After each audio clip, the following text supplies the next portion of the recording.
Quiero introducir este sermón recreando una escena que nos es muy familiar.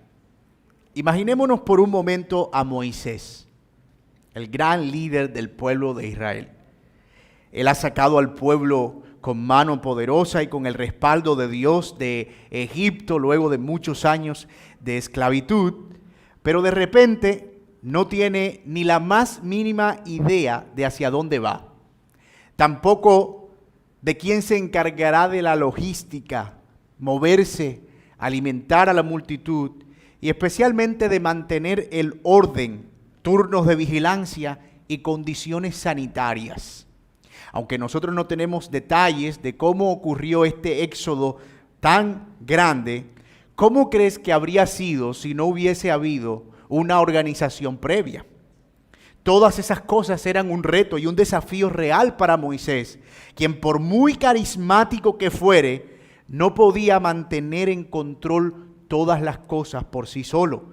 Él necesitaba una organización, una ruta, un destino, asignar funciones, delegar trabajos, así que, guiado por Dios, organiza al pueblo por familias, les asigna un lugar alrededor del campamento y también funciones. Y esta era la forma en la que el pueblo tan grande como el pueblo de Israel pudo mantenerse en movimiento por los más de 40 años en pleno desierto sin sufrir ningún tipo de adversidad mayor. Es decir, el pueblo sobrevivió 40 años en el desierto. Un líder con carácter y carismático puede ser capaz de mover las masas y exacerbarlos hasta el punto de hacerlos gritar e incluso salir a una guerra de ser necesario. Pero eso sería una gran irresponsabilidad si no hay organización. Y es por eso que Dios escoge a hombres como Moisés, con experiencia amplia en gobierno y logística, y a hombres como Nehemías para que trabajen en su obra. Porque además de una gran fe, se requería también una gran capacidad de ejecución y de organización para llevar a cabo las obras que llevaron a cabo. Grandes empresas e incluso iglesias han llegado a la cima de su influencia, pero han caído por una pobre ejecución en su liderazgo. Hasta ahora, en el libro de Nehemías, en los capítulos 1 al 2, nosotros hemos visto cómo Nehemías puede llegar a ser un hombre movido por una profunda compasión. En realidad su corazón estaba ligado a los planes y al propósito de Dios. También vimos que Nehemías era un hombre prudente. Vimos además que Nehemías era un hombre con un gran carácter. También fue un hombre que tenía la capacidad de manejar la mala prensa, como decimos, las críticas y aquellos que con palabras mordaces querían desanimar su trabajo. Pero ahora, en este capítulo 3 y 4, veremos a Nehemías como un líder que ejecuta, ya no tanto como el que motiva y el que influye en el pensamiento y el ánimo de las personas para que lo sigan, sino uno que ejecuta, que organiza, que dirige el trabajo. Así que hoy nosotros nos vamos a concentrar en examinar en nuestro texto al menos 3 aspectos que involucra un liderazgo activo, competente, un liderazgo que va más allá del discurso, un liderazgo de acción. Y esos 3 aspectos son, en primer lugar, el liderazgo involucra organización, lo veremos en el capítulo 3. Luego veremos que el liderazgo en acción involucra valentía, veremos eso en los versículos del 1 al 3 del capítulo 4. Y finalmente veremos que el liderazgo en acción competente involucra dependencia de Dios. Así que vamos a ver esos 3 aspectos que vemos en el Nehemías ejecutor, en el Nehemías organizador, en el Nehemías que está llevando a cabo la obra. Capacidad de organización, valentía y dependencia de Dios. Miren conmigo el capítulo 3, que no vamos a leer todo, por cierto, pero que yo espero que ustedes puedan hacer el trabajo delicado en sus casas. Pero miren cómo empieza el capítulo 3 en el versículo 1. Entonces se levantó el sumo sacerdote Eliasib. Recuerden ustedes que ya el pueblo cobró ánimo y dijeron: vamos a edificar. No importa lo que suceda, nosotros vamos para adelante contigo, Nehemías, porque sabemos que Dios está contigo. Así que se levantó el sumo sacerdote Eliasib con sus hermanos, los sacerdotes, y edificaron la puerta de las ovejas. Ellos arreglaron y levantaron sus puertas hasta la torre de Amea y edificaron hasta la torre de Ananel.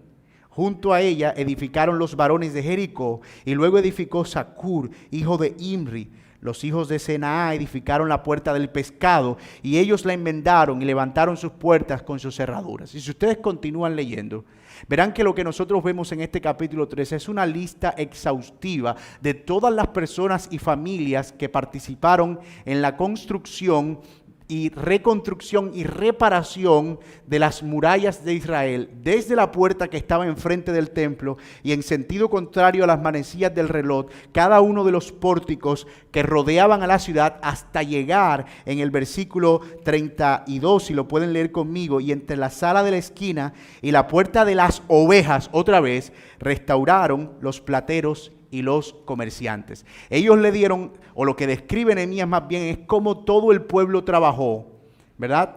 En cada una de esas secciones, en el sentido contrario a las manecillas del reloj, desde la puerta de las ovejas a la izquierda hasta la puerta de las ovejas hasta la derecha.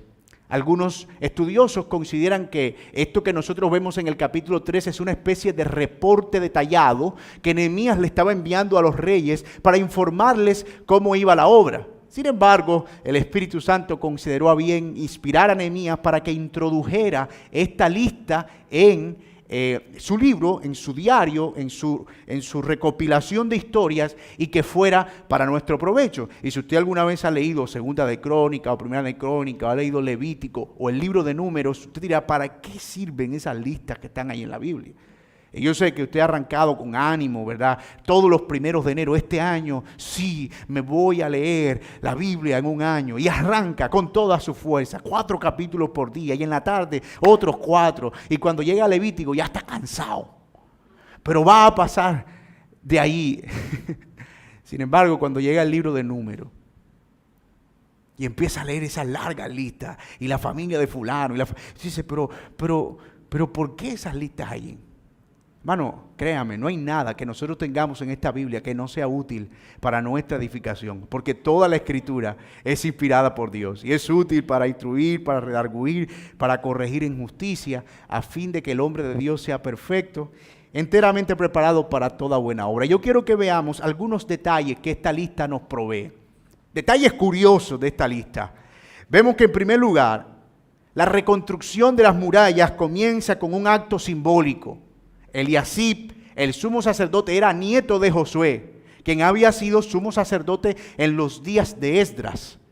Y es él quien con los otros sacerdotes se reúnen para edificar la primera puerta o poner la primera piedra de esta reconstrucción, la puerta de las ovejas, que si ustedes pueden ver la imagen, está ahí. Si ustedes pueden ver la imagen que está allí, es una puerta que queda justo enfrente del templo. Justo enfrente. Y esa puerta está ubicada en la parte norte y daba de cara con el templo.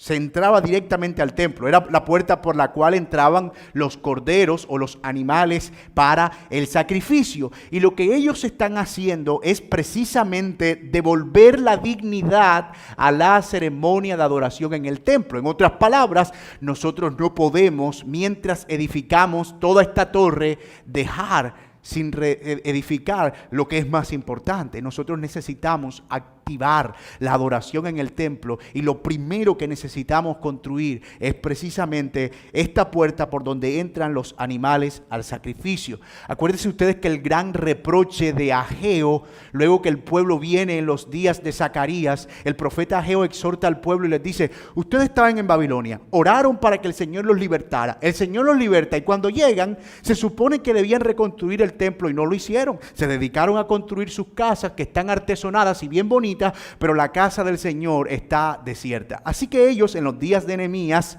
y todo esto hace parte del plan de Nehemías, ellos dicen: vamos a empezar por donde primero debemos empezar. Vamos a edificar la muralla o la puerta que da de cara al templo y que es vital para el ofrecimiento de sacrificios. Era un símbolo de que la reconstrucción de Israel no solo estaba siendo una reconstrucción militar. Estas no eran unas murallas solamente para proteger y dar seguridad al pueblo. Eran unas murallas que mostraban que dentro de esa ciudad estaba nada más y nada menos que la presencia de Dios habitando en el templo y recibiendo los sacrificios de manera continua. Primer detalle interesante.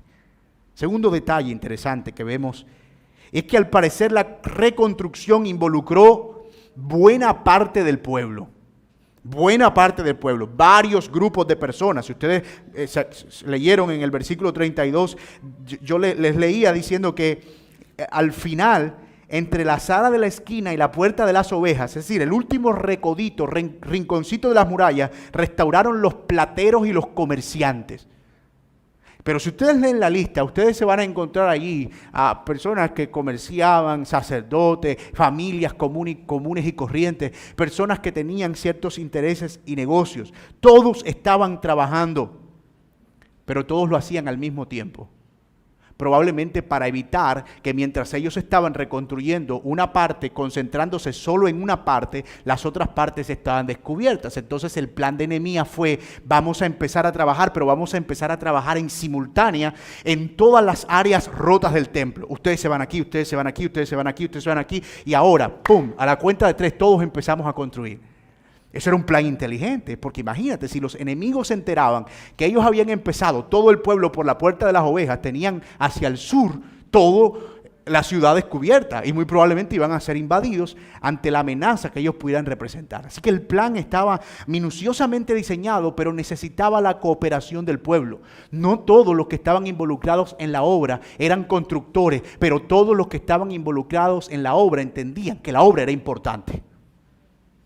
Que la obra era importante y que ellos debían involucrarse activamente con su trabajo. Pero ahora vamos a dejarlo allí para que al final veamos las aplicaciones de este punto. Pero ese es otro punto curioso, ¿verdad?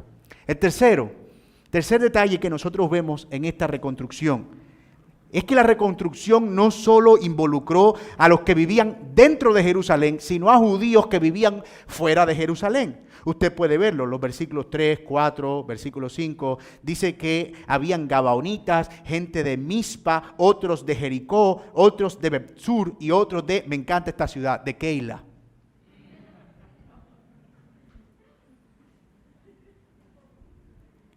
Gente de otras ciudades, de otros lugares, había venido a trabajar en la edificación. Aunque ellos aparentemente no tenían ningún beneficio directo de construir otra vez las murallas, ellos trabajaron movidos por la necesidad de recobrar la gloria y la dignidad de la ciudad de Dios. Y era una muestra, hermanos míos, de altruismo y de cooperación. ¿Cuánto necesitamos de eso en nuestros días? Porque solemos decir, ¿sabes qué? Ese no es mi problema. Que ellos se resuelvan como pueda, y qué difícil es involucrarnos de manera altruista en trabajo de otros, ¿verdad? Y casi siempre estamos buscando qué oportunidad yo puedo sacar aquí, qué beneficio yo puedo obtener, cómo me puedo yo agarrar algo de esto. Pero si no hay nada, no me involucro, ese no es mi problema. Bueno, esa no era la actitud. Y yo puedo entender, hermanos míos, que lo que está obrando aquí es el Espíritu de Dios. Sin duda alguna es Dios obrando en los corazones de estas personas y moviéndolos en ánimo, en fuerza, pero también en disposición. Por eso yo estoy convencido, como decía mi hermano Freddy ahorita, que la obra de servicio en la iglesia es una obra impulsada por el Espíritu Santo. Sin el Espíritu esto se convierte en una cosa como que cada quien está buscando lo suyo, pero es el Espíritu el que nos pone a servir a nosotros abnegadamente. Otro aspecto, algunos trabajaron los segmentos que estaban frente a sus casas. Ustedes lo pueden ver en los versículos 10, 30, 23 y 28 del capítulo 3. Textos repetidamente vemos que fulano construía enfrente de su casa. Y a fulano se le asignó este espacio enfrente de su casa. ¿Y saben qué? Esa estrategia de Nehemías tenía un propósito. ¿Cuál era el propósito? Que los trabajadores tuvieran una motivación. Una motivación más allá de reconstruir la ciudad, era reconstruir el refugio para sus familias. Ellos estaban trabajando para la protección de los suyos y eso daba un sentido de satisfacción, pero también de ánimo. Y ahora entendemos, escuche bien, por qué Nehemías se tomó el trabajo de en silencio cuando llegó durante toda una noche, recorrer toda la muralla, y luego devolverse otra vez y recorrerla para conocer y ver cómo estaban ellos, quién vivía enfrente de cada pedazo, qué familia estaba allí. Y yo puedo imaginarme a Nehemías montado en su animal con el que recorrió para no caer en imprecisiones, burro, caballo, camello, lo que sea, con una libretica en la mano, bien silencioso. Aquí la familia fulano. Aquí la familia de fulano. Y cuando él distribuye el trabajo, él dice, ¿sabes qué? Tú vas a reconstruir enfrente de tu casa. Tú vas a reconstruir enfrente de tu casa. Y era toda la familia involucrada en la reconstrucción de la muralla. Hermanos, ningún detalle ahí fue dado al azar. Ahí había una organización sistemática. Pero otro aspecto que no podemos pasar por alto es las veces que aparece la palabra trabajaron junto a. Trabajaron junto a. Junto a. Nehemías estimuló el trabajo en equipo como una estrategia para fomentar la unidad del pueblo. Cuando Nehemías llegó, cada quien estaba por su lado. Pero Nehemías, cuando organiza el trabajo, pone a familias junto a familias. Y tú puedes ver que ellos trabajaron en equipo. Otro aspecto, versículos 4, 21 y 31, 4, 21 y 31. Algunos, a causa del estímulo que tenían, trabajaron hasta en 2 secciones. O sea, terminaron una y cuando terminaron, como eran tan rápidos, se fueron a ayudar en otra. Porque había mucho ánimo para la construcción. Tú puedes imaginarte ahora todo ese trabajo. Ya tenemos más o menos un panorama. Todo el pueblo trabajando al mismo tiempo, motivado. Los niños están involucrados, las mujeres y todos. Eso involucraba un trabajo fuerte. No era no era el muro de Pasión de Gavilanes. O sea, era una muralla de 2,5 metros de ancho. Eso es trabajo, Freddy. 2,5 metros de ancho. O sea, rodeando toda la ciudad. Eso es trabajo. Ahora, habían algunas secciones que estaban medio chuecas y a ellos les tocó repararlas. Algunos hasta tiraron vigas, dice el texto. O sea que ese fue un trabajo fuerte. Pero te puedes imaginar toda esa maquinaria movidos únicamente por el deseo de restaurar la gloria de la ciudad de Dios. ¡Wow! La manera en que el pueblo giraba alrededor de un solo propósito. Mis hermanos, no siempre lo que nosotros creemos que ha llegado al fracaso, ha fracasado. Y mira que vemos aquí al Señor levantando a una ciudad del mismo muladar, a punta del ánimo que venía por el liderazgo de un hombre que tenía el Espíritu de Dios. Y creo que hay ahora sí varios principios prácticos para la iglesia en este primer encabezado que estamos viendo. Número 1, la iglesia no puede ser edificada por un solo hombre. Una cosa que ustedes pueden ver ahí es que Nehemías no se asignó trabajo. ¿Por qué creen ustedes? Nehemías no estaba construyendo. ¿Pero acaso ustedes creen que Nehemías puso a la gente a trabajar y se fue a encerrar en su cabaña? ¿Qué creen que estaba haciendo Nehemías?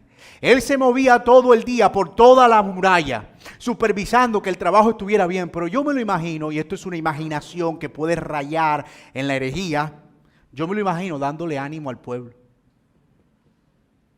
Y digo rayar en la herejía porque no está explícitamente en la Biblia, pero vemos que ese era su papel.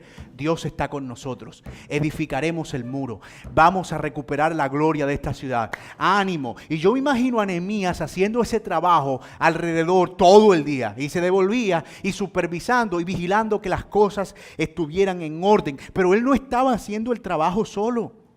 Dios ha puesto personas con dones y habilidades distintos para que cada uno se involucre en la construcción de este edificio llamado la iglesia. Ese es el punto en 1 Corintios 12, como veíamos en la escuela dominical. Dios repartió por medio de su espíritu dones y cada uno de nosotros cumple una función y cada uno se involucra en el trabajo en la medida de las capacidades. A unos Dios les dio la habilidad de presidir, a otros de enseñar, a otros de dirigir, a otros de corregir, a otros de alentar, a otros de animar, a otros de servir. Pero a cada uno de nosotros nos ha dado una habilidad que termina siendo útil para el cuerpo. Y dice la Biblia que aquellas que consideramos muy pequeñas terminan siendo muy importantes en el reino. Todos servían al final en un mismo propósito. Y creo que eso es útil para nosotros encontrar gozo en nuestro servicio, aun cuando creemos que es un servicio indigno. Entender que la dignidad de lo que hacemos no está en la obra misma que hacemos, sino a lo que está contribuyendo a una obra mucho más grande. Pero a veces nosotros vemos nuestro trabajo muy así, muy de cerca, y eso nos frustra porque no estamos viendo los frutos que quisiéramos ver. Sin embargo, mi hermano, cuando tú te alejas un poco y das 2, 3 pasos atrás, tú puedes ver el panorama amplio. Y en ese panorama amplio tú estás contribuyendo a una obra mucho más grande para esta iglesia, para esta ciudad, para esta región, para el reino de los cielos, al fin y al cabo. Segundo principio, no es la voluntad de Dios que los que son parte de su pueblo sean solo consumidores o espectadores, sino que se preocupen por trabajar en la obra. Y lo decíamos en el sermón pasado, la ociosidad engendra crítica y la crítica engendra división. Cuando hay personas que no están involucrados en el trabajo, casi siempre se vuelven demasiado agudos para evaluar el que sí está haciendo algo. Yo no lo haría de esa manera. Yo lo haría de otra forma. Es posible que no te sientas motivado. Pero mi hermano, si a nosotros no nos motiva la salvación misma que hemos recibido, y el hecho de haber sido incrustados en un cuerpo por la gracia de Dios, entonces ¿qué pudiera motivarnos? Si no nos motiva que este es el lugar donde tu familia está comiendo el alimento espiritual y donde tu familia y tú están creciendo espiritualmente por el compañerismo, por la edificación, por escuchar la palabra, por animarte con otros hermanos, entonces ¿qué te motiva? Una hermana me compartía con mucho gozo que ella estaba muy feliz de saber que en su estado de embarazo su hijo iba a nacer en una iglesia sana, con una familia. Y fíjate, cuando nosotros pensamos en que realmente nosotros estamos aquí no como consumidores, sino como quienes están trabajando para el propio beneficio y edificación de cada uno, eso cambia nuestra perspectiva completamente. Y hace que nuestros hijos y los que están con nosotros puedan ser contagiados exactamente por ese mismo ánimo. La holgazanería espiritual es una asesina de la unidad y del avance del reino de los cielos. No podemos esperar que otros hagan el trabajo y se esfuercen solo para nosotros venir y consumir el producto final y con una lista de chequeo decir, no me gustó la alabanza, no me gustó ese sonido, había un ruido en el parlante, se cayó el aviso el día del aniversario. De paso, no es que nadie me haya dicho algo así, pero estoy tratando de ilustrar a dónde puede llegar el hecho de que nosotros no estamos pensando en el trabajo que estamos haciendo desde la perspectiva correcta. No somos consumidores, hermanos míos. Y por supuesto, hay cosas que nosotros vemos que decimos, oye, esto hay que corregirlo. ¿Cómo me puedo involucrar en esto? Oye, estoy viendo esta área débil en la iglesia. ¿Qué podré hacer yo? ¿Cómo busco la manera? ¿Cómo pudiera animar a otro hermano? ¿Cómo podría yo trabajar en esto? Yo no puedo hacerlo, pero puedo motivar a alguien que tiene la habilidad para hacerlo. Yo no tengo el tiempo, pero puedo patrocinar a alguien que pueda hacerlo. ¿Lo ven? Cada uno, hermanos míos, en la medida de sus recursos, en la medida de su tiempo, en la medida de su fuerza. Como decía en la clase mi hermano esta mañana, algunos tienen recursos, otros tienen tiempo, otros tienen fuerza, otros tienen, qué sé yo, talento, otros tienen compañía, lo que sea que nosotros podamos ofrecer. Todos, si nos examinamos, realmente algo tenemos que ofrecer, que termina contribuyendo a la obra del Señor. La iglesia es un cuerpo y es una obra de todos, no un centro comercial o un restaurante en el que yo voy y pido la carta para ver ¿qué voy a ordenar? Y al final, no me gustó esta sopa, esta carne estaba en el término que no era.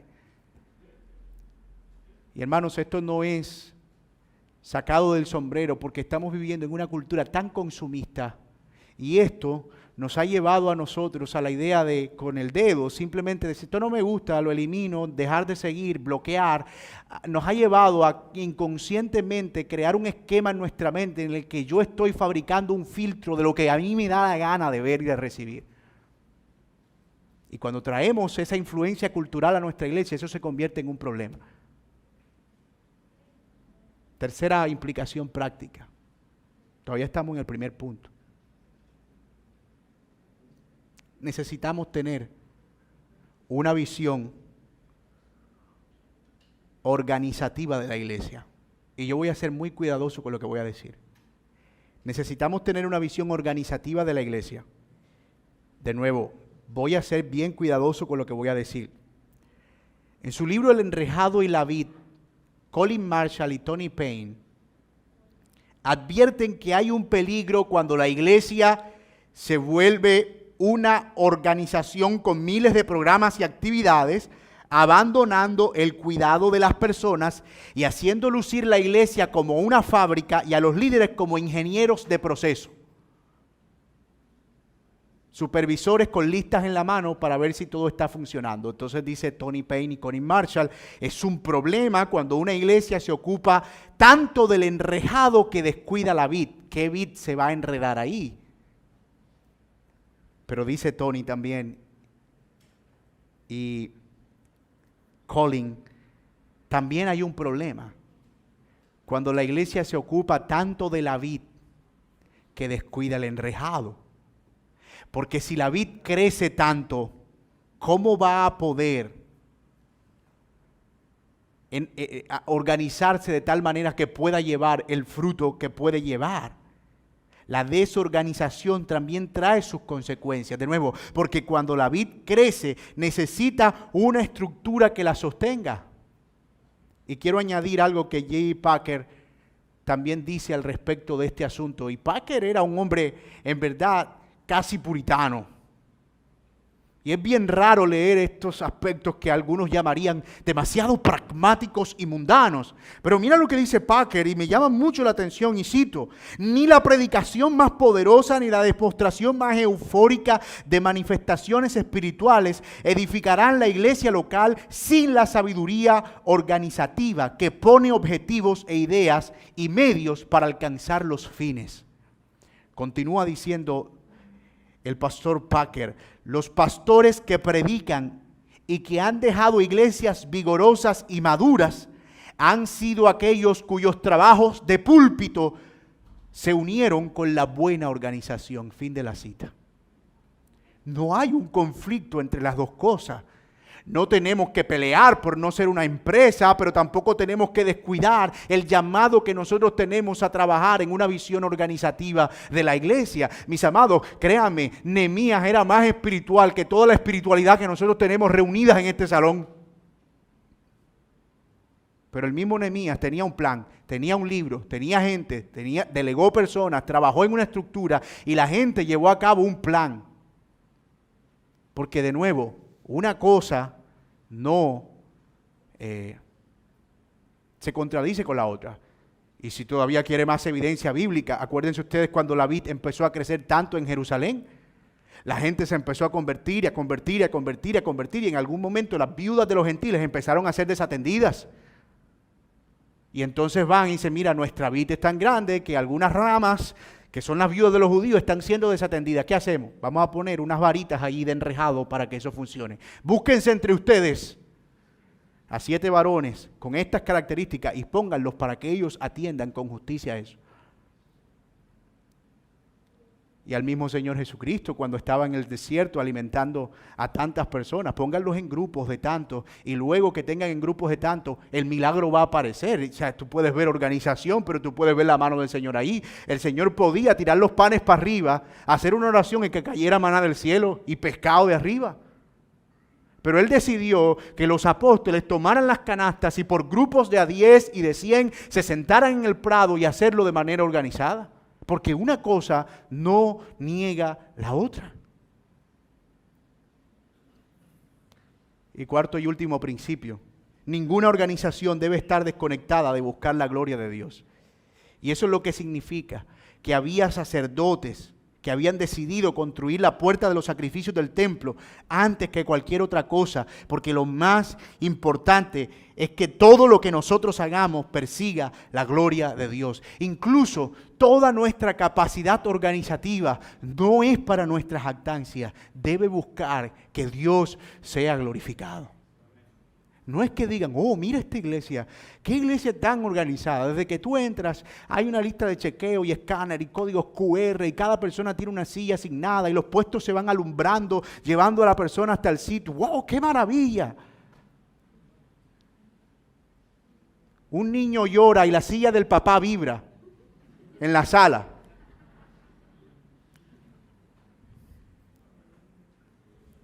Ese es el sueño de todo pastor tecnológico.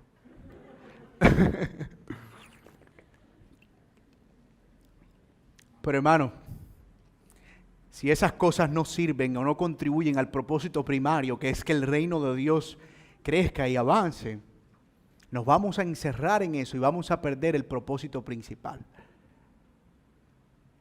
Y Nehemías, en este primer capítulo, o en este primer punto, que es todo el capítulo 3, nos muestra la importancia de la organización. Ahora, todo hasta aquí parece inspirador. Yo sé que ustedes están diciendo, wow, ese Nehemías, Dios mío, si tuviera Nehemías vivo, lo pusiera de administrador de mi empresa. Qué tipo tan visionario, qué hombre de Dios, qué hombre con una visión tan impresionante. Pero lo que se ve prometedor hasta este punto da un giro, porque como lo hemos dicho otras veces, siempre que la obra de Dios busque avanzar, habrá oposición. Y ya Nehemías había enfrentado alguna forma de esa oposición, pero esta vez esa oposición escaló a un nivel mucho más alto, a ser una amenaza para la cual este líder carismático, pero también organizado, debía responder sin que el orden se perdiera. Nehemías primero tuvo que responder a la crítica sin perder el ánimo. Ahora debía responder a la crítica sin perder la organización. Lo que nos lleva al segundo punto o al segundo principio de liderazgo en acción que nosotros estamos viendo en este sermón. Y lo vemos en los versículos del 1 al 3 del capítulo 4. Mire lo que dice: cuando oyó Sanbalat que nosotros edificábamos el muro, se enojó y se enfureció en gran manera. La vida de Sanbalat no fue la misma desde que Nehemías llegó. Cuentan las malas lenguas que vivía amargado todo el día, que no dormía, y que cuando lograba conciliar el sueño se levantaba con el corazón acelerado y gritando, ¡Nehemías! El hombre estaba perturbado realmente. Y cuando se enteró de esto, aquí hay un detalle que no podemos pasar por alto. Hizo escarnio de los judíos, miren el 2, y hablando delante de sus hermanos, el ejército de Samaria. Mira que el hombre ya no solo está usando la lengua para desmotivar al pueblo, ahora está instigando al ejército de los vecinos del norte para decirle, hey, la gente de allá del sur en Jerusalén están construyendo y van rápido. Pero miren las palabras de este hombre llamado Sanbalat. ¿Qué hacen estos débiles judíos? ¿Se les permitirá volver a hacer esos sacrificios? ¿Acabarán en un día? ¿Resucitarán de los montones del polvo las piedras que fueron quemadas? Noten el doble propósito de esta crítica, porque acuérdense, está frente al ejército de Samaria. Y es esa crítica mordaz, tipo puya. Por un lado, desanimo a los judíos, pero por otro, les dejo saber a otros. ¿Y si lo reconstruyen en un día? ¿Y si se levantan del polvo? ¿Y si vuelven a ofrecer sacrificios y les quitan la adoración que nosotros tenemos aquí a nuestros dioses en Samaria? Pónganse las pilas. Pero al mismo tiempo estaba diciendo, esos pobres judíos, esa gente, eso no. La crítica sagaz es influenciada por Satanás mismo.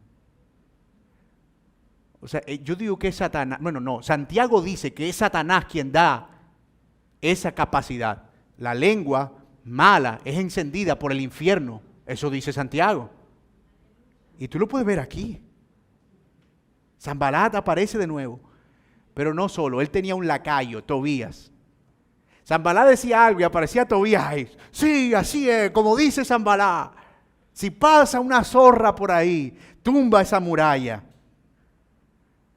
Increíble que lo que en Nehemías causaba admiración en unos, en otros lo irritaba. Y eso muestra, hermanos míos, que no importa cuán buenas cosas tú estés haciendo, a alguien siempre estará molesto con eso. A alguien no le, y eso pasa en todas las esferas. Lo vivimos como iglesia, lo vivimos en el trabajo, lo vivimos en nuestras casas. Siempre habrá alguien que tiene algo que decir. En ocasiones anteriores, Nehemías había ignorado a Sanbalat y a Tobías. Pero esta vez él no está dispuesto a ignorarlo. Miren la naturaleza de esta crítica antes que veamos la respuesta de Nehemías. En primer lugar, esa crítica era motivada por el menosprecio. ¿Qué hacen estos débiles judíos? ¿Qué hacen estos débiles judíos? Era motivada por el escepticismo. ¿La restaurarán ellos mismos? Es decir, sin ayuda. O quién sabe si tal vez tengan un ejército que los está patrocinando y después vengan también a conquistar aquí en Samaria. Era religiosamente rencorosa. ¿Podrán ofrecer sacrificios? Es decir, ¿continuarán con la adoración? Acuérdense que cuando el templo de Jerusalén estaba construido, nuestra adoración acá en Samaria era débil porque todo el mundo quería ir a adorar a Jerusalén. ¿Volveremos a perder la importancia religiosa que tenemos? ¿Nuestra iglesia dejará de ser la más importante de la región? Porque vemos que esta iglesia que están construyendo ellos y ese templo está creciendo rápidamente. Era una crítica que además cuestionaba su eficiencia. ¿Terminarán en un día? Van rápido, pero ¿terminarán en un día? Era ponzoñosa, porque les recordaba la tragedia de su pasado. ¿Harán revivir las piedras polvorientas y quemadas? Mira, ese hombre estaba, la saliva era verde realmente. Estaba escupiendo veneno. Porque hasta su pasado, y se pone poético, miren cómo lo dice en el versículo 2 al final. ¿Resucitarán de los montones del polvo las piedras que fueron quemadas? En otras palabras, te recuerdo que ustedes no son nadie. Era sarcástica. La crítica a esta era sarcástica. Un zorro, si se para ahí, tumba ese muro. Como les dije hace un momento, según algunos estudios arqueológicos, la muralla restituida de Nehemías tenía por lo menos unos 2.5 metros de espesor. Eso es bastante. Era obvio que un zorro no la iba a derribar. Pero eso es lo que hace el sarcasmo. Minimiza el trabajo que otros están haciendo para hacerlo ver como poca cosa. Estaban usando el sarcasmo para traer desánimo. Pero como les dije, esto era más que una crítica de labios, era una instigación, porque se hizo delante del ejército de Samaria, los del norte, con el fin de alertarlos del peligro que según ellos iba a representar el hecho de que Judá volviera a tener, o Jerusalén volviera a tener sus murallas arriba. Todo esto nos muestra lo malvado que puede llegar a ser el corazón humano. Y debemos vivir conscientes de eso, mis amados hermanos. Nuestros mejores esfuerzos, lo que nosotros hagamos, incluso si es motivado por la gloria de Dios, siempre va a encontrar oposición. No en vano la iglesia ha tenido tantos enemigos a lo largo de toda la historia. Cuando la esencia de su mensaje no ha sido otro, sino amen a sus enemigos. ¿Qué ha hecho una iglesia para que alguien se pare enfrente y quemen y rayen paredes? A veces uno se pregunta, ¿por qué no hacen eso en el Medio Oriente, en un lugar de estos musulmanes? Pero ellos saben cuál es la respuesta que encuentran en el cristianismo. La de amar a los enemigos. la de poner la otra mejilla, la de hacer el bien a los que los persiguen. Mis amados, los orfanatos, las escuelas, los programas de adopción, los hospitales, todos ellos tienen su inicio, su semilla en el cristianismo. Surgieron como iniciativas cristianas. Atender a enfermos, atender a ancianos, atender niños huérfanos, hospitales altruistas, misiones médicas. Todo ello tuvo su inicio con creyentes. ¿Cuál es el mal que el cristiano le ha hecho al mundo? ¿Cuál es el mal que el cristianismo ha traído a la humanidad en términos pragmáticos realmente? Y alguien dirá, bueno, la Inquisición y hubo tantas cosas oscuras en la cruzada. Sí, pero no estamos hablando allí de que ellos estaban amando a los enemigos y cumpliendo el mandato del Señor Jesucristo. Y no podemos ahora tachar el cristianismo en su fin religioso por sus errores en el sentido político. Esa no era la esencia del cristianismo, lo que se estaba extendiendo. Y esa pregunta todavía está en el aire. ¿Qué es lo malo que el cristianismo hace al mundo? Pero ante los ojos del mundo merecemos todo el odio que se pueda descargar contra nosotros. Es más, que uno se pregunta, ¿qué le estaba haciendo Jesús al mundo para morir de semejante manera? El odio hacia la fe cristiana es humanamente irracional, pero divinamente entendible. Nada nuevo debajo del sol. Nada nuevo debajo del sol. Y no pretendo que asumamos aquí una actitud de víctima, como que, ay, somos los pobres cristianos, que toda la vida hemos llevado la carga del sufrimiento. No, porque el Señor dijo, bienaventurados son cuando por mi causa os vituperen y digan toda clase de mal contra vosotros, mintiendo. Eso dijo el Señor. Pero sí es necesario que entendamos, sin llegar a la victimización, que todo está incluido en el paquete. Y mi amigo que está aquí, si tú no eres un creyente, sufrir está incluido en el paquete. Y probablemente cuando vengas a Cristo vas a tener que enfrentar esos sufrimientos. De tu familia, de tu trabajo, de tu gente, de tus amigos, de tu pasado, de tu círculo, pero de una u otra manera. Y no podemos hacer nada para evitarlo. Tampoco queremos irnos a la orilla masoquista y decir, oh Señor, gracias. Cuánto mal me trata mi familia por causa de la fe. Ódiame por piedad, yo te lo pido.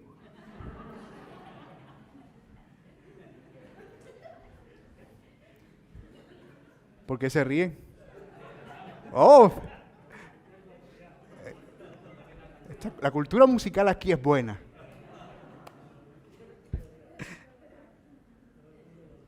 Nehemías, escuchen esto, pudo haber abandonado en medio de la amenaza. Yo no quiero ganarme un problema. Yo no quiero que aquí se arme una matazón por culpa mía. Dejen ese muro como está. Y busque cada uno para su casa. Pero no. Después de todo, ¿quién eran ellos? Sino un grupo de hombres construyendo una muralla. No estaban poniendo cañones en la muralla. No estaban minando alrededor de la muralla como para que la gente que llegara le cayeran piedras de encima. Pero no se trataba ni de la muralla ni de Nehemías. ¿Sabe de qué se trataba? De la gloria de Dios. ¿Y a quién se estaban oponiendo? A la gloria de Dios. Ese era en el fondo el problema. Ese era en el fondo el problema. Ni siquiera la obra del pueblo, era la obra del Señor. Y la oposición no era a ellos, sino a Dios mismo. Y es por eso que de nuevo Él ora al Señor. Pero esta vez no ora como las otras veces. Esta vez Él ora de manera distinta. Ora con el corazón hirviendo. Ora para que Dios traiga juicio sobre sus enemigos. Sabiendo que no era su obra, sino la obra de Dios. Señor, este no es mi problema, es tu problema. Pero también entendía que era el Señor quien tomaba venganza y que Él no podía hacerlo por su propia cuenta. Y eso nos lleva al tercer y último punto de este sermón. El liderazgo involucra dependencia de Dios. Y miren lo que dice nuestro texto en la oración de Nehemías, versículo 4. Oye, oh Dios nuestro. Y quiero que leamos esto con el tono y la voz temblorosa de Nehemías. No lo vamos a leer en hebreo porque no quiero hacer exhibición de mi buen hebreo aquí, pero vamos a leerlo con la voz rabiosa de Nehemías. Oh Dios nuestro, oye que somos objeto de su menosprecio y vuelve el baldón de ellos sobre su cabeza y entrégalos por despojo en la tierra de su cautiverio. No cubra su iniquidad, ni su pecado se ha borrado delante de ti, porque se airaron contra los que edifican. Es una oración fuerte. Esta no es una oración cualquiera, es lo que nosotros conocemos como una oración imprecatoria. Una oración imprecatoria. Una que pide el juicio de Dios sobre sus enemigos. Y este tipo de oraciones son muy comunes en el Antiguo Testamento. Podemos encontrar algunos salmos que son oraciones de este tipo. Y en el contexto del pueblo de Israel se daban estas oraciones más relacionadas con la guerra. Las guerras justas, acuérdense ustedes que en ese periodo toda la conquista del pueblo de Israel de la tierra prometida involucraba de manera activa que ellos tuvieran que pelear como ejército con otros ejércitos, y ellos invocaban el nombre de Dios porque entendían que Dios era su ayudador en esas guerras justas. Así que Nehemías usa esta forma de clamar que en esta guerra era legítima de nuevo, y plantea a Dios que Él intervenga a su favor castigando a sus enemigos. El punto aquí no es tanto la forma, sino el hecho de que Nehemías fue a Dios pidiendo que Dios se encargara. Yo no puedo hacerlo. Nehemías podía escribirle al rey: rey, hay una gente aquí que está pesada, mándame unos 700 hombres porque no me están dejando construir. Pero él no lo hizo. Él pudo haber abandonado, pero no lo hizo. ¿Qué hizo? Encomendó su causa a Dios. Y no es la primera vez que Nehemías ora de esa manera. Una y otra vez nosotros vemos a Nehemías orando y orando precisamente para poner su causa en manos del Señor. Él confiaba en que Dios no podía ser burlado y que Él, Dios, podía defender su nombre. Mis hermanos, nosotros muchas veces queremos hacer justicia por nuestra propia cuenta ante el despropósito. Pero eso no es lo que el Señor nos manda en su palabra.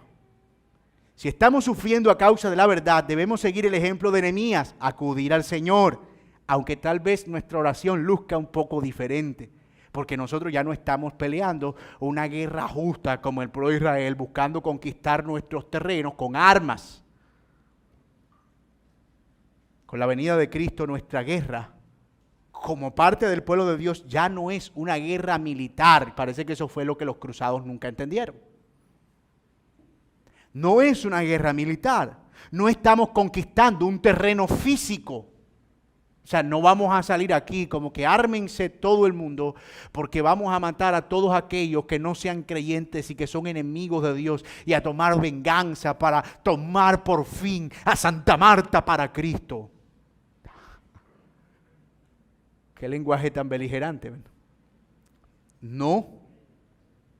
Como no estamos conquistando un terreno físico, que eso fue lo que el Señor le dijo a la mujer samaritana, la hora viene y ahora es en que los verdaderos adoradores adorarán al Padre en espíritu y en verdad. Y esa hora es cuando ni en Jerusalén, ni en este monte, ni en ninguna otra parte adorarán, sino donde mi nombre sea invocado. Así que eso hace que ya nuestra conquista, nuestra lucha, nuestra guerra no sea una guerra convencional, no es una guerra física. El Señor nos llama ahora a amar y bendecir a los que nos maldicen porque Él es quien se encarga del juicio. Por supuesto, eso no significa que nosotros no reaccionemos con impotencia e ira santa ante la injusticia, la cual puede venir a nuestros corazones. Cuando tú ves tantas injusticias en el mundo y niños que son asesinados y tú ves mujeres que son asesinadas y tú miras la corrupción y miras tanta cosa, tú dices, Señor, ven pronto, y hay una ira santa que nos consume. Pero debemos recordar que la venganza no es nuestra, que la venganza es del Señor, y el Señor nos dice, Ay de los que hagan tropezar a uno de estos pequeños. Mejor le fuere atarse una piedra de molino y echarse en lo profundo de la mar. Y eso porque en el día del juicio, aquellos que se oponen a Dios no podrán escapar de la sentencia. Los que hoy se oponen al pueblo de Dios resisten a Dios, pero Él se encargará de ellos. El Evangelio de Jesucristo nos recuerda que nosotros éramos sus enemigos y que merecíamos esto que Nehemías está orando para Sanballat. Nosotros lo merecíamos por nuestro pecado. La Biblia dice que la paga del pecado era la muerte. Pero el Señor en su misericordia nos deja experimentar su perdón y su gracia. Mi amado hermano, no habremos nosotros de responder de esa misma manera con aquellos que nosotros creemos que merecen el justo juicio de Dios. Nosotros no podemos ir por ahí agarrando el Salmo 10 y todos los salmos imprecatorios. Señor, haz caer un rayo sobre esa casa y acábalos a todos. Porque ese no es nuestro llamado. Nuestra verdadera guerra es espiritual. Y en la medida en que el Señor nos los permita, ¿cómo peleamos? Orando por nuestros enemigos. Voy a ir más allá, amando a nuestros enemigos. Voy a ir más allá, sirviendo a nuestros enemigos. Porque si tu enemigo tiene sed, dale de beber. Y si tiene hambre, dale de comer. Pues haciendo esto, ascuas de fuego amontonará sobre su cabeza. Y no es como que toda la vida hemos interpretado ese pasaje como que yo te doy, pero estoy esperando que el fuego de Dios te consuma. No, el lenguaje es más ascuas de fuego en el sentido en el que se ponían brasas de fuego sobre la harina para que el fuego de la tártara arriba ablandara el pan. O sea, haciendo esto, esa persona puede ser ablandada. No es yo te hago bien y me aparto para que el rayo te caiga. No. Sino yo te hago bien porque esto es lo que Dios puede usar para que puedas ver que yo merecía lo que tú mereces, pero el Señor me dio gracia y perdón y me ha dado su favor en Cristo Jesús. Así que no perdamos nuestra sensibilidad por todo aquello que nos causa indignación e injusticia. No nos vamos a volver ositos cariñositos, como que, ay, qué ternura, ¿verdad? Ay, mira qué tierno, cómo tratan mal a la gente. No, nos vamos a seguir enojando porque estas cosas realmente, el mismo Señor Jesucristo experimentó eso cuando en la casa de los cambistas arrojó todo eso por el suelo y nosotros podemos experimentar ese sentido, pero nuestra ira no puede llevarnos al pecado. Airaos, pero no pequéis. ¿A qué debe llevarnos? A la oración y a través del Evangelio pedir que el Señor tenga misericordia. No es nuestra tarea salirnos a las calles a maldecir a todo el mundo y pedir que los rayos de nuevo caigan del cielo. Nuestro llamado es exhibir justicia, proclamar la verdad, hacer el bien y usando las palabras textuales del apóstol Pedro, porque esta es la voluntad de Dios, que haciendo el bien hagas callar la ignorancia de los hombres insensatos. La respuesta valiente de Nehemías tuvo un efecto en el pueblo. Con esto estoy cerrando, hermanos. Él encomendó la causa al Señor. ¿Y qué pasó? Miren el 7. Edificamos pues el muro y toda la muralla fue terminada hasta la mitad de su altura, porque el pueblo tuvo ánimo para trabajar. Nada enfurece más a un criticón que tú sigas haciendo lo que él te está criticando. Y vamos a ver que ellos se enojaron tanto que en el próximo capítulo ya no era solo palabras. Eso lo veremos la próxima semana. La mejor forma de defendernos de la crítica desmoralizante es acudir a Dios en oración. Siempre que veamos un intento destructivo por alejarnos de los planes del Señor, lo mejor que podemos hacer es correr a la oración y a Cristo, donde está nuestra verdadera identidad. Hemos visto entonces el liderazgo de Nehemías en acción, su capacidad organizativa, su valentía ante la crítica, pero también su dependencia de Dios en la oración. Y esas cosas al final terminaron reflejándose en el ánimo del pueblo. El pueblo tuvo ánimo para seguir trabajando. Mis amados hermanos, el Señor nos ayude a entender que la obra de Dios se construye en equipo. Es un trabajo en equipo. que Dios nos ha capacitado como cuerpo por su Espíritu para llevar a cabo una misión que requiere de nuestro esfuerzo, de nuestras manos, de nuestros pies, de nuestra mente, y hacer lo que hemos sido llamados a hacer. Si realmente queremos ver el Evangelio extenderse en nuestra ciudad, no solo necesitamos que el púlpito sea sólido, no solo necesitamos que haya predicación expositiva y buena teología y buenos estudios bíblicos. Vamos a necesitar obreros dispuestos que puedan hacer que esta palabra aterrice donde no llega desde el púlpito. Poniendo ladrillos en el edificio, trayendo ladrillos al edificio, compartiendo la palabra, evangelizando, compartiendo el evangelio con otros, trayendo ladrillos para que el edificio siga siendo construido. Porque eso somos, piedras vivas de un edificio. Pidamos a Dios en oración su ayuda y que el Señor siga obrando para su gloria. Y por último, mi amigo que estás aquí sin Cristo, tú tal vez estás mirando a la iglesia como el lugar en el que deben ofrecerte algo para que tú puedas quedarte, el mejor servicio como para que continúes aquí. Y déjame decirte que no es de eso de lo que se trata la iglesia. El Señor te llama a creer y arrepentirte de todo corazón y que abandones tus pecados y que te unas a la labor de extender su reino. Y tal vez en algún momento tú has sido un Sanballat que ha criticado la fe, que ha criticado a los cristianos, que ha criticado el evangelio. Pero críticos más grandes que tú, como el apóstol Pablo, el Señor los convirtió en peritos arquitectos de su obra y de su edificio. Y tal vez hoy sea el día en el que el Señor te está llamando a que te arrepientas y vengas a Él y abraces la fe y sirvas junto con otros que estamos trabajando para que el reino del Señor siga siendo edificado. Que así sea. Oremos. Señor, gracias por este tiempo y gracias, Señor, por tu palabra. Gracias por concedernos la dicha y el privilegio de servir juntos como cuerpo, Señor. Y como iglesia, poder, Señor, poner nuestros dones al servicio de los demás. Gracias porque la obra, Señor, es una obra que no depende de una sola persona. Y ayúdanos a quitarnos de nuestra mente la idea, Señor, de que solo somos consumidores o espectadores, porque todos hemos sido llamados a involucrarnos de manera activa en el servicio. Señor, yo sé que hay dones que tú has dado a esta iglesia y que tal vez, Señor, ya sea por ignorancia, por desánimo o por algún pecado, Señor, están inactivos y allí apagados. Pero yo creo que el Espíritu Santo está entre nosotros y que tu Espíritu Santo, Señor, ha de avivar a mis hermanos de modo, Señor, que puedan servir con tanto gozo y con tanta pasión, Señor, que su servicio se convierta en algo vital para la edificación de esta iglesia y el avance del Evangelio en esta ciudad. Señor, si hay alguien que no te conoce aquí, permite que tu palabra hoy, Señor, produzca fruto, que perdone sus pecados, Señor, y que lo traigas a la vida eterna. Señor, permite que puedan sentir la verdadera satisfacción y el verdadero gozo del perdón y la libertad de la culpa.